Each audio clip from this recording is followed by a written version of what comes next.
Hello, everyone, and welcome back to another episode of the Modern Moms Roadmap to Balance podcast. Today's guest is Lisa Zawrotny. She is a productivity and accountability coach, founder of Positively Productive Systems, and host of the Positively Living podcast. She helps multitasking creatives and caregivers reduce overwhelm and boost productivity without burning out or sacrificing what they love. When she's not sharing how to simplify and stress less, you'll find her hanging out with her husband and kiddos, traveling, watching movies, and acting like a rock star, or hiding from the world with an iced coffee and a good book, probably trapped under a cat. Lisa has current certifications in time and stress management, life coaching, and positive psychology. She's helped hundreds of clients do less, live more, and breathe easier. Welcome, Lisa. Thank you so much for joining us today. Thank you, Kayla. I'm so looking forward to this conversation. Me too. So, before we get started, what is your definition of a balanced life? I'm so excited for this question because I've listened to your podcast and a bit like Megan in episode Mm. 25, I love using the word harmony. So I challenged myself to create an official definition, and here it is.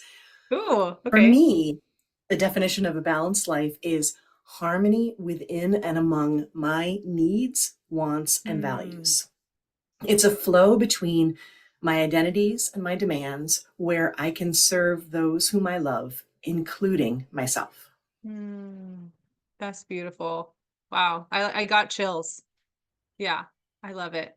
And one of the parts that I love that you highlighted is you're talking about your needs. And what I have seen and found is that a lot of the times when us as moms and women are trying to create a balanced life, we're Mhm. thinking about everybody else's needs and trying to balance everyone else's needs. And we're usually thinking about ourselves last, like, okay, well, I have to do all of these things. How can I fit myself in those little tiny spaces that I may or may not find? It's so true. It's like, where do we fit in? And then Mhm. when things really go off the rails, we start talking about self-care and we're like, oh yeah, um, and I've learned because I was a caregiver and I did let Mm. it go so far that I practically lost myself that I'm like, Mm. no, this is not how it works. People say, what would you do differently? I was a caregiver for my mom. She Mm. had Alzheimer's Okay. and I cared for her while my kids were Mhm. littles, like I was pregnant. Wow. So at one point I had an infant, a toddler, and I Oh was my caring for my gosh. mom. And it was so much, and it took so much out of me. And when people say, what would you do differently? At first it was, oh, could I have been more patient? Could I have done this? You know Mm. how this is what we moms do, right? Because we want to Yes. serve, we want to nurture. It's Mhm. ingrained in us. But I realized the thing I would do differently is take care of me better. And so Mm. I'm a caregiver advocate now. If you are caring for others, Wow. I'm going to be the one saying, how are you doing? What do you need? Yeah. Mhm. And sometimes it even just takes someone else asking us that question, because oftentimes the question that people are being asked is, "Are you okay?" Right? "Are you okay?"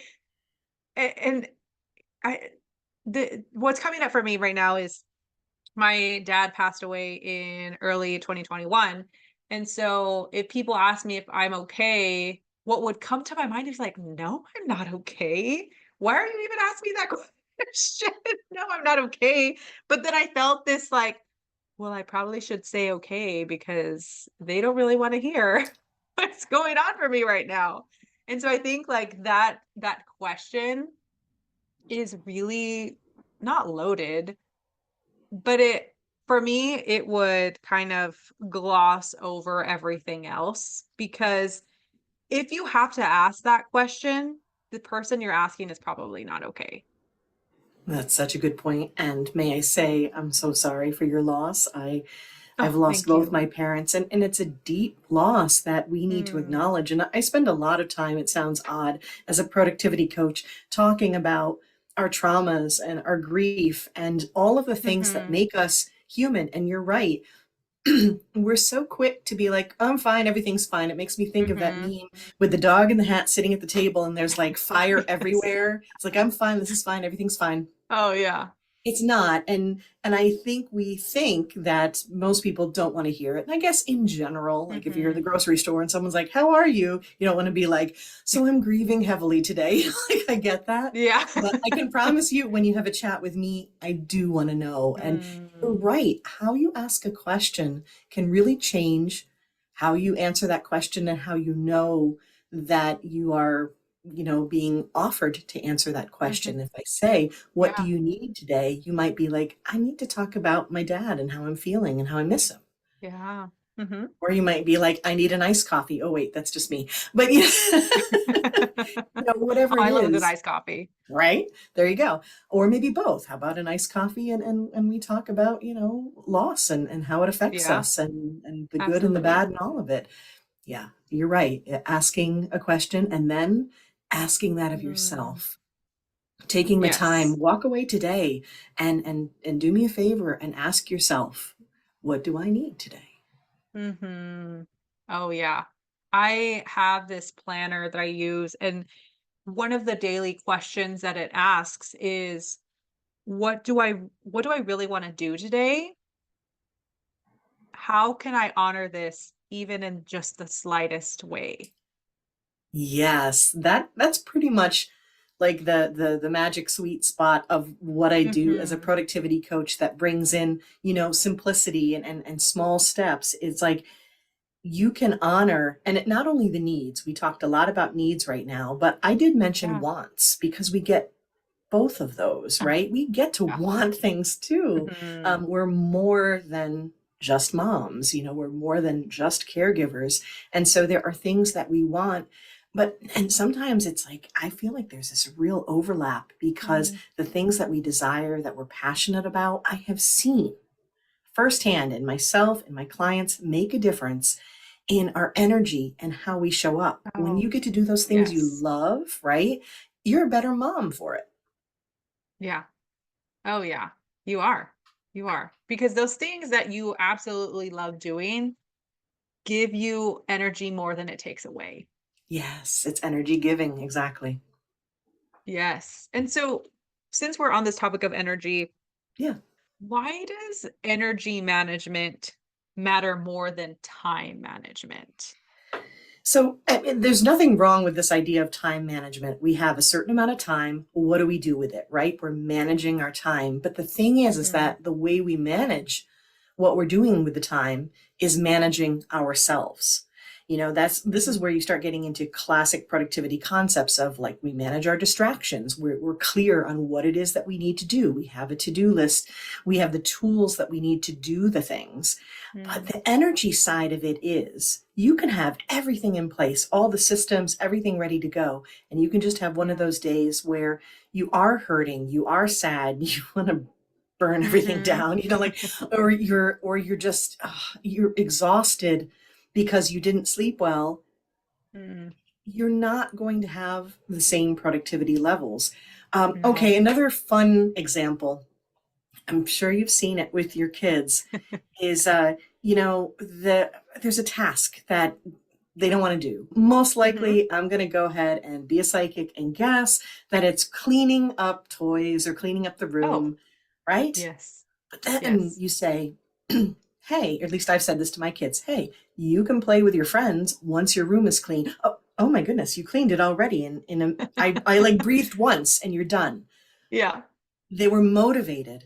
That's energy Mhm. management. That's, there you can get such a different amount done in the same amount Mhm. of time, depending upon the kind of energy you bring to it, how much Oh, rest, yeah. whether you've had the right snacks, like if you've been fed properly, if you're motivated and excited, if there's a Mm. reward at the end, if you know that you'll feel so much better, all of these things you can see how they Mhm. contribute. And if you've done Oh, yeah. something you love, like when I love music, that's a big thing for me. So I Mm. can prime my productivity by playing some music or actually playing like instruments or just listening to Okay. some really good classic rock, right? And then I Yeah. get like energized and then go for it and I show up Mm. differently. To me, that's energy management and why it Oh, matters yeah. more, right? Yes, yes, and I often advocate for a 3-minute dance party be Mm, because it's just like what you said. If you just because oftentimes it's like just starting is usually the hardest part because you're going from 0 to, however much energy it takes to get up and start doing. So if so you true. just start with something fun, like put on your favorite song or your favorite 2 songs, 3 songs, however many. I would keep it to like 2 or 3 though, right? Yeah. Because we wanna lead this into doing something that's going to also benefit you in another way in your business, your work, whatever it is you need to do for your home. But I love doing like a 3-minute dance party just to get me going and letting all those like feel good hormones come out. And so I am there with you. Yeah, you're right. And then you talk about energy. Anytime we can, get the dopamine hits, that's what we're searching Mhm. for. That's Yeah. going to change how we take action as well. So all of it contributes in such a positive way. And by the same token, we need to understand that when we don't have the energy, we not only get to, but I encourage you to lighten up on yourself in terms of the demands you're Mm. making. Yeah. Yes, yes. This actually happened to me yesterday. I usually go to the gym in the evening after I'm done, but because of all of this holiday stuff, the kids were out of school Friday and Monday, so it was an extra long weekend. Same. And then so yesterday was basically like the start of our week, Mhm. but the workout that I do on Tuesday is different from what I do on Monday, and I felt off. I went in there and I tried, and I gave myself like 30 minutes. I was in there, I'm like, "Nope, there is no reason for me to continue. I might just like hurt myself if I continue doing this." But it took paying attention to that and being aware of what I needed for myself at that time. I did try and do the workout and it felt good for a little bit, and then I realized I'm just gonna make push myself too hard. It's okay for me to stop right now. It's been a off week. It's okay to, start back again the next day. I love that phrase, "It's okay to," because we don't wanna let up on Mhm. ourselves, and we do have these expectations and demands. I love that self-awareness that you had. I Mhm. mean, I think that's so important from a safety standpoint, especially when we're doing something like working out. We need to listen Yeah. to our bodies, but I encourage us to do that all the time. Like, sometimes I can be Mhm. like, "I'm going to sit down and do something, work on my business," and I'm like, "No, I am exhausted right now." Yeah. And that's where you end up reading the same paragraph 5 times and getting nowhere, and Mhm. that's not productive anyhow, so why not change how you're using that time? I'm pro nap, I Yeah. am pro, like, just sitting quietly, even if you can't Yeah. nap or sleep, but just, maybe a little meditation or simple breathing, just something Mhm. that says, "It's okay to not do the thing that you felt like you had to." Yeah, I love that because you're giving yourself the time to signal safety for yourself.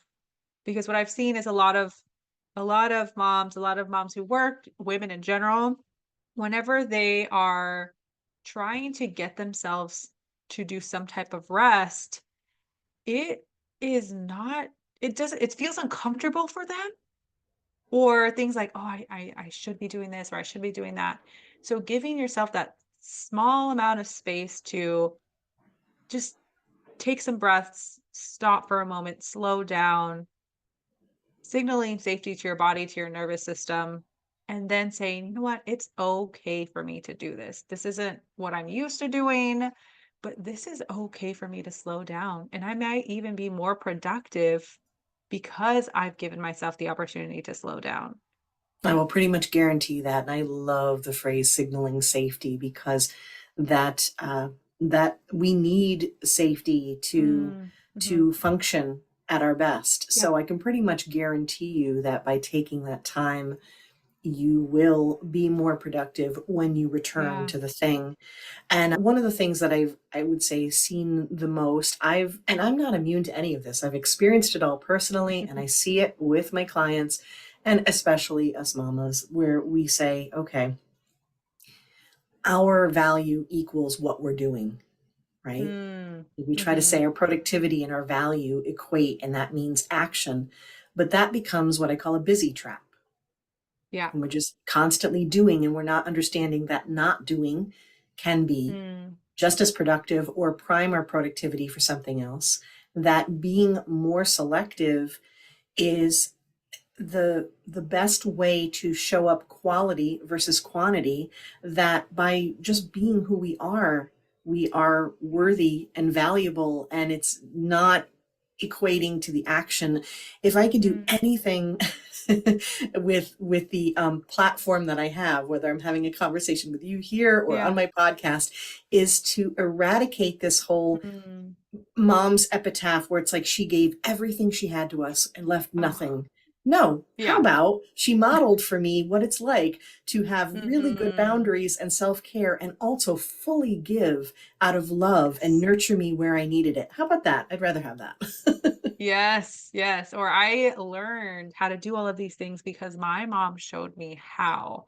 I Exactly. watched her do these things for herself, and it made it okay for me to do the same. Exactly. When you think about what you want for others whom you love, you don't want them to think that their only value is in everything that they do for others, and Mhm. to never say no. You don't want them to think that by not caring for themselves that they're somehow showing up better for others. You don't get a Yeah. medal because of higher level of difficulty. It's, No. I No, wish, but you don't. not happening. You So don't. yeah. Yes. So And instead, yeah, go ahead. So instead, yeah, instead think about, you are valuable by who you are, not what you're mhm. doing, and then be selective and intentional. Oh yeah, absolutely.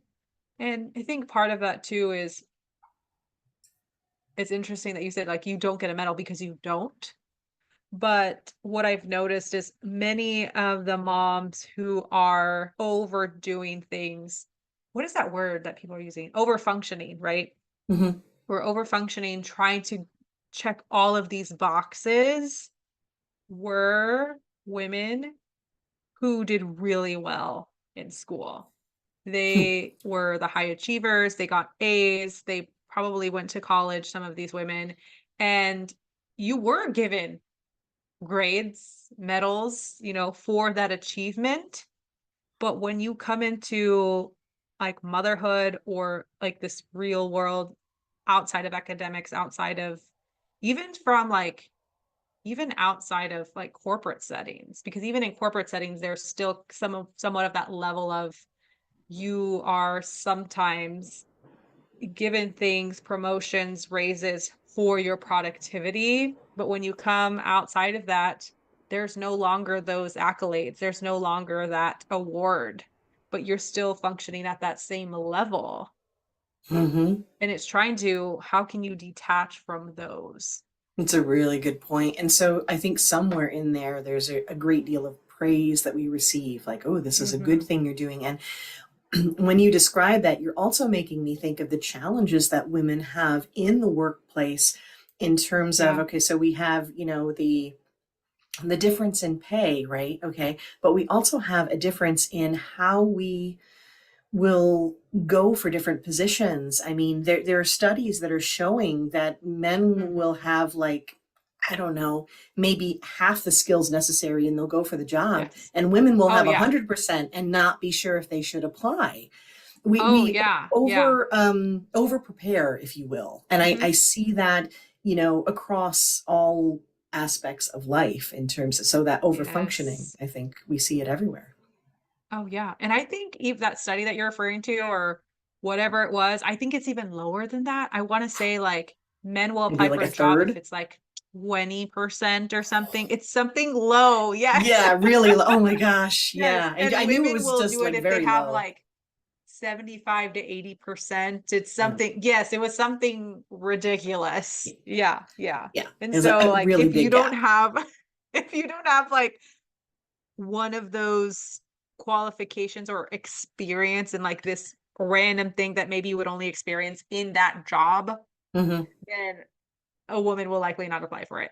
But Yeah. men, like, they can have maybe even just one experience out of the whole thing and be like, "Oh, yeah, I'm qualified for this job, no problem." Right. And so along those lines, we do this in motherhood where I'm sure you've asked the question, am I good enough? It's the good enough question. Mhm. So the one thing I want to encourage you today is to think that the minute you ask that question, yeah, the answer is yes. It means Yes, you yes. care and you're showing up and you are doing your very best. You Mhm, are more than mhm. good enough. You're amazing. But we ask that question of ourselves. And so the answer tends to be the doing, doing, doing. And so, from my Yeah. perspective, as a productivity coach, it's like, how about we be more selective and intentional? I like using those Mm, words because when you think about that, you're like, ooh, selective and intentional means we're not just trying to do all the things. We're not just trying to be busy. We're yeah. not saying that we have to do lots in order for it to matter. One of my favorite tips is using the idea of love languages when we serve our Mm, children and understanding that there's a certain way that each of our children will really feel our love. And then yeah. there's other ways where we might make all this effort and it won't matter. And I can think of like, Mhm. making like big dinners, big meals and lots of effort. And they're like, they would have been happy with popcorn and a pizza and just sitting on the couch with you. And you're Yes. like, oh, Oh, yeah. whoops, overfunctioned there, just overdid it a little. It's like, where are Yes, we yes. wasting the energy instead of focusing on Mhm. the effect? Ooh, yeah. Yeah, I love that. And so we've been talking a lot about productivity, and I know one of the things you had mentioned was like different ways of looking at productivity. Mhm. So what does it actually mean to be productive and how do we get it wrong? So the idea of productive and the idea of busy, I think, tend to be conflated, right? And it Mm. goes back to that taking action and doing the things. And Ooh, so yeah. productivity is really about the effect and the result. And I think where Mm. we got off track is we had the Industrial Revolution and we had, things that we wanted to create. We call them the widgets, right? Pick something Yeah. that they're trying to create in a factory. How can we make more in the same amount of Mm. time? That was the focus. But now we are in an information age. We are in an age where we value things differently. So now we Yeah. have to look at productivity as how do we create an efficiency, if you will, that lets us live this full and balanced life? How do Yeah. we, and so that's why compassionate productivity and positive psychology as part of that, that's why I focus on that and I bring it up because that's the idea, that's the science of human flourishing, right? And Mm. so it's well-being, it's optimal functioning. So now you start, Yeah. productivity, optimizing, got it. How do we function our best? But why? What's the reason behind Yeah. it? To be satisfied, to be content. And that's something Mm. that we can all do. I think we get trapped in the hustle culture, which is a Yeah. lifestyle that teaches that overfunctioning, the overworking, that's how Mhm. you are valued, that's how you earn respect. And I'm like, nope, let's flip the script and look at the Yes. person first and the uniqueness of the person. And so Mhm. that to me, that's true productivity when you're Ooh, compassionately looking at the person and the life and you are being efficient so that you can have that best quality life, not quantity. yeah. And what first came to my mind when you said this about oftentimes like the lines blurred between productivity and busy, and they're not the same Yep. because someone can have been busy doing things all day, yet not productive. Yeah. Yeah. And it makes me think of the Pareto principle where Mhm. like 20% of it's something, it's the 80/20. And so Yeah, I'd be happy to. 80% of your outcome comes from 20% of your output.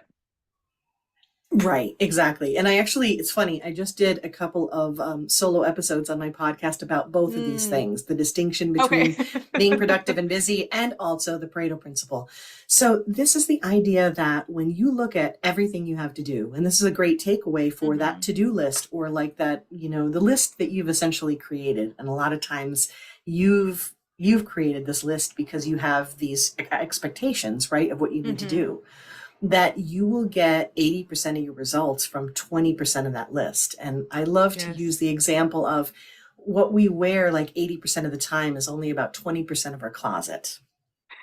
And when we have, Yes. clients or customers, 80% of our income comes from only 20% of those clients or Mm, customers. The same thing with hmm. volunteers. When you have a group of volunteers, about 80% of the work is being done by 20%.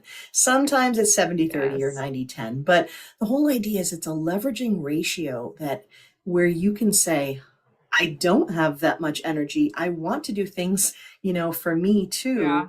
but I have things that I want to do as a mom. I have things that I consider to Mm. be responsibilities and demands. How do I effectively, if I get 80% of the way there on those things by only Yeah. 20% of the actions taken, you start to say, oh, that means that there's bigger dominoes on my list. What are they? Yes. Let's focus on those. And then that still leaves time for the fun stuff. It leaves time Oh, for yeah. me, right?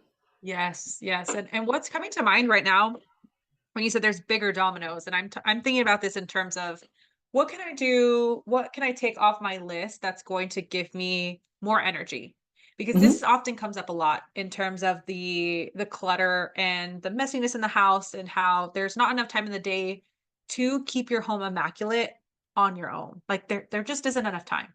Right. And oftentimes when you're trying to keep your home tidy and clean to this certain level that it really just can't be with certain age children, because they come behind you and throw things around, or spill everything out, instead of like, okay, well, that means I have to clean the entire house for me to feel okay, feel well enough to like do other things.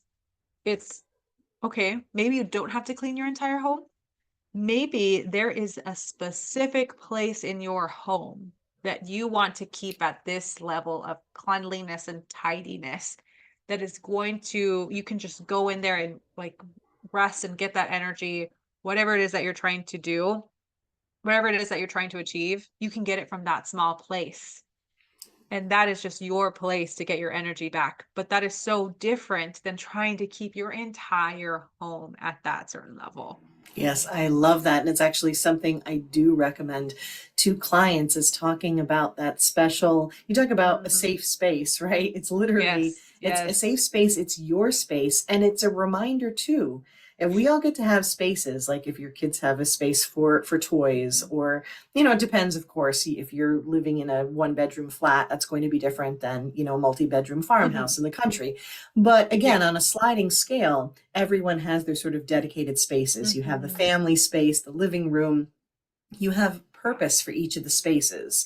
And that's a very simple way to start in terms of figuring out what belongs and then ultimately decluttering. And that goes for your entire life, your Mhm. calendar, your to do list. That's what I do with whole life decluttering. But even talking about the physical space, which is so important to how we function, having a space Mhm. that's all yours. And it can Yeah. be realistically the corner of a room where it's like Mhm. there's a special chair and a bookshelf, and I'm just envisioning for myself now, Yeah. but like just some an area where it's like Yes. that's mom's and we don't touch that and we respect each Mhm. other's spaces.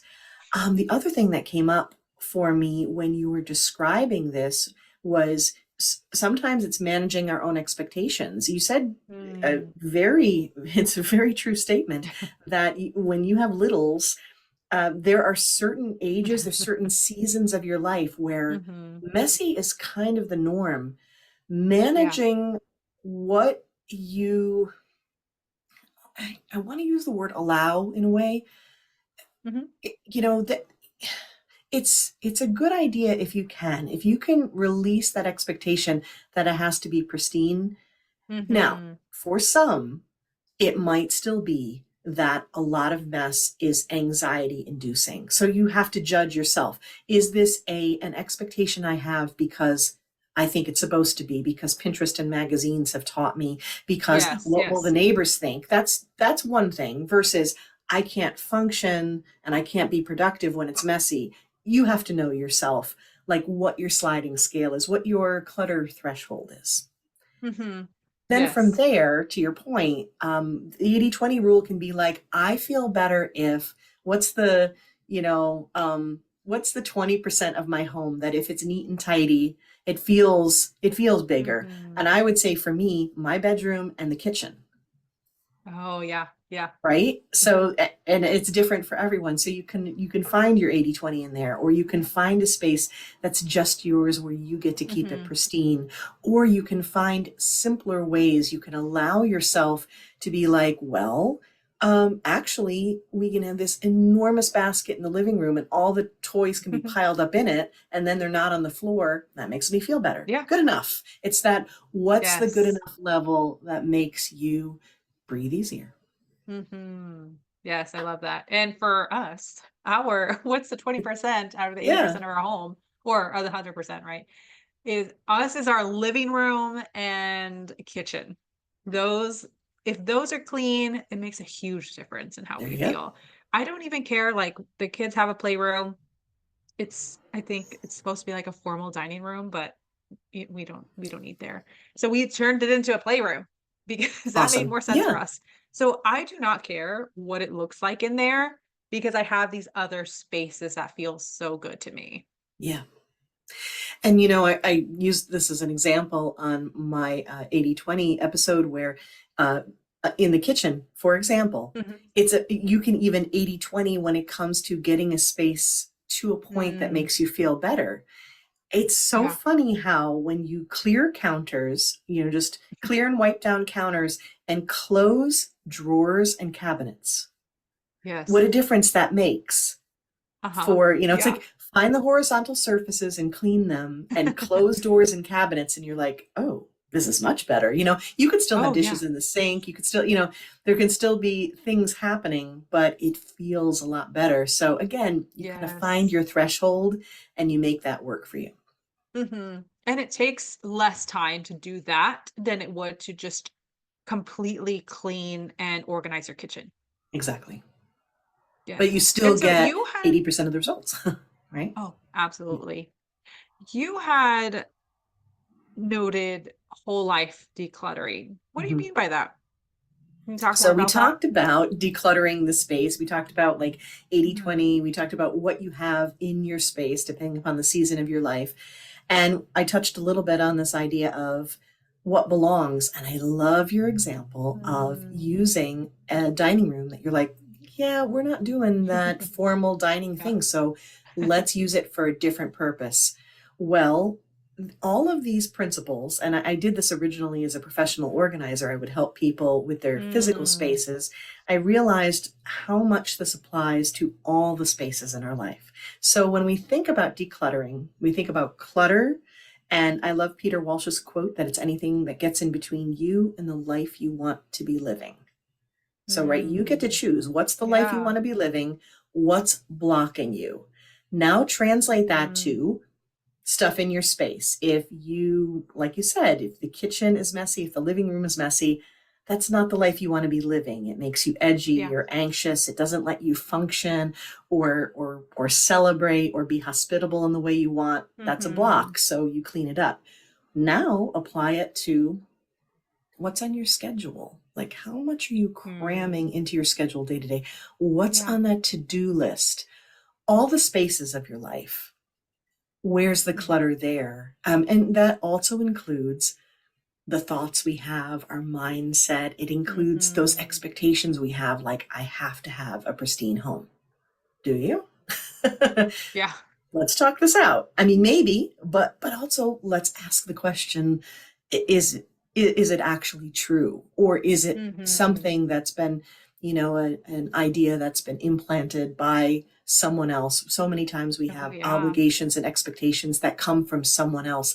Make sure they belong to you truly. That's whole life Mhm. decluttering. Yeah. Ooh, I love that. Make sure they belong to you. Because there are so many beliefs that we hold on to that are not actually ours, and we haven't given ourselves the opportunity or even the permission to question those. So true. Yeah. And how do you help your clients go through this whole life decluttering? Is that something that you help them do? Okay.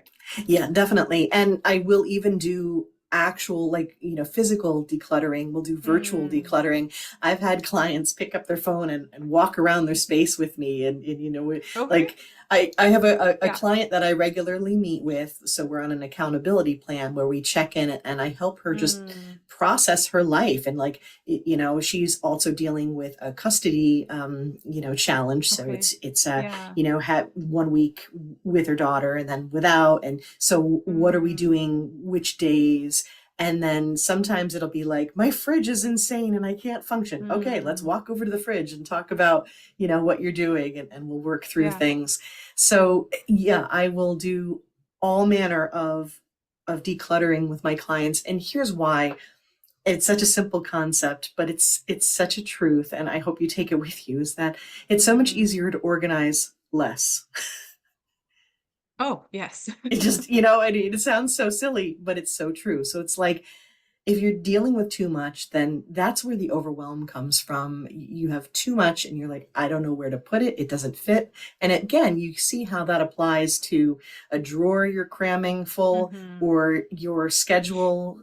It applies to everything. And so we will Yeah. start together by understanding, your personality, your tendencies, your Mm, values are huge. And that's why I mentioned values in the beginning. For the balanced life for mm, me is, what do I value? I value showing up for my kids and being very present. I have teens mhm, and they're rather independent in many respects, but they mhm. also have really different needs from me. And I'm Yeah. there to help them kind of like usher them into adulthood right now and letting Mm, them be a little bit more independent, but then yeah. be there to help them navigate when something goes wrong. Oh, um, yes, I'm yes. there to pick them up from school every day. Now, some people would say, well, that's not necessary. Great, then that's not a value to you, but it's a value Mhm. to me. Because let me tell you, I get all the really good gossip in the car ride on Oh, the way home. So I'm just yes. saying, it's a great time to get intel. But that's a value to me. So I get to honor Mm, that, right? This is, we figure that out. I understand, mhm, when you're my client, I understand how you tick, what matters to you, and then we use, mm, and your personality and your strengths, right? And we use those as your filters for what mm, belongs in your life and what doesn't. That's the decluttering. And then once we have that cleared out and we figure out where you're going, what your goals are, then we can start applying the traditional productivity. I think that so many mm. times people think productivity and they think the Pareto principle or the Eisenhower matrix and urgent Yeah. versus important and planners and to-do lists. And it's like, yes, we'll get there, but not until we create that foundation that's Mhm. unique to Yes. you. Mhm. Oh, that's awesome. Yes, and so needed because too often people start with those things that you just listed off Yeah, the when tools. Yep. these people, these women, these moms, they know that. They've tried those things on their own already. Oh What they yeah, need help with is is figuring out what it is that they need and want because they haven't had the time or space or even permission to stop and think about what they want for themselves. What do they exactly. value? What what beliefs do they need to question and push back on? And so until those things are excavated, and brought to the surface, those other things that like just do this is not usually going to work. You want to eradicate that word just and should. Can we Mm, stop with that? Because yes. it's so dismissive. And again, when you come back Mhm. to this idea of person first, this is why I actually love working with clients who also work with therapists and who also are digging deep. Mm, It's because we have beautiful overlap. It's being trauma informed. It's understanding that there are going to be aspects of your life that you'd like to pretend you want to compartmentalize and tuck that over Yeah. there. No, it's all connected. It's going to affect everything you do. And the more that we embrace it and we create, we allow the threads to connect and overlap, and then it goes back to the word I used in the beginning, harmony. Yes, yes. And uh love that you bring that up, that it's good for clients to work with you and maybe have worked with the therapist in the past or are working with a therapist, because that actually came to my mind when you were talking about how sometimes maybe your anxiety is too high for a certain standard Mhm. that is might be more beneficial for you. And so I thought, oh, that's probably someone who would benefit from going to therapy and working with a therapist, because there is something there. It's common for clutter to affect us in a certain way, but usually there's something there that is triggering that anxiety response to happen. Aside from the clutter itself, there's something else underneath there. Yeah, absolutely. And I mean, I've actually talked with potential clients and guided them to say, they come to me with this, I'm not being productive, there's something wrong with me, and I am so ready to just, can we release the shame and the guilt? Hmm. That is not the thing. Let's let that go. But essentially it's like, I want to be more productive, there's something not working, so they come to me. And there have been occasions where I'm like, I really think that therapy is the first step. Now sometimes it can be an overlapping step, or a parallel step, and sometimes it's dig in first, because there's some healing that you want to do before Mm. you. It's like when you work out and you want to strength train, you don't do it on an injury, you heal first. Now a lot of Yes. what I do with my clients, I believe, is being able to find that progress while healing, Mm. while, because part of healing is just being compassionate to the fact that you have a certain pain in an area, or a certain weakness, or Yeah. whatever you want to call it. But Hmm. that sometimes it can be at a level where it's like, work on that healing first and then we'll talk, because you may find that your perception of how productive you are shifts once you heal. Yes, absolutely. And one of the things that you have graciously gifted our audience is this guided audio. Can you talk a little bit more about that? Yeah, I'd love to. So I originally started with some workbooks for my clients that I started giving out for Mm. free, and I actually have that on my website, on my resources page, so anybody can request them.